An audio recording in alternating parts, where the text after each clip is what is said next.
आता कारण या अहंकारी सरकारलाच माहिती असावं, जे इथं माझे विरोधक आहेत त्यांनी कदाचित त्यांच्या बॉसला म्हणजे सागर बंगल्यावर फोन केला असावा आणि मग सागर बंगल्यामध्ये बसणारे जे नेते आहेत त्यांनी त्यांच्या अधिकाऱ्यांना सांगितलं असावं, जे लोक इथं राहतात कर्जत जामखेडचे, जे खऱ्या अर्थाने या भूमीचे मालक आहेत, अशा लोकांना आज जाऊन देऊ नका हा आदेश कदाचित वरून आला असावा. म्हणून 300 पेक्षा जास्त SRPF, नॉर्मल पोलीस व तसंच बंदूकचे पण पोलीस इथं आले होते.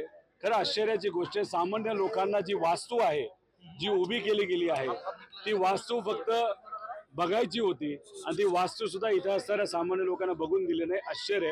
आम्ही निषेध करतो. आता हा कार्यक्रम थोडी आम्ही SRPF केंद्राच्या आत घेतलेला, आम्ही हा बाहेर घेतलेला आहे. याच्याबद्दलचं आम्ही पत्र दिलं होतं, पण आम्हाला पत्राच्या माध्यमातून कळवण्यात आलं की तुम्हाला ते घेता येणार नाही.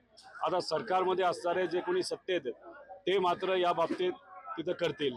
आता आम्ही जे केंद्र मंजूर करून आणलं ते साध्या इथल्या कार्यकर्ते नागरिकांना बघून सुद्धा तुम्ही देत नाही. 300 पोलीस तुम्ही पाठवता. वा, तुम्हाला जे काय करायचं ते तुम्ही करा. माझ्या मतदारसंघामध्ये अशी अनेक कामं आहेत जे मी मंजूर करून आणली, पण देवेंद्र फडणवीस साहेब आणि माझे जे विरोधक आहेत त्यांनी त्याचं लोकार्पण सुद्धा केलेलं आहे आणि मग त्यावेळेस तुम्हाला काय बोलता आलं नाही. त्यामुळे हे जे काय ते बोलतायत करतायत ते फक्त राजकीय स्टंट आहे. आम्ही जे इथं केलं तो आमचा हक्क होता. ठीक आहे, आमचा हक्क त्यांनी हाणून पाडला तर 2 महिन्यानंतर बघू. ABP माझा, उघडा डोळे बघा नीट.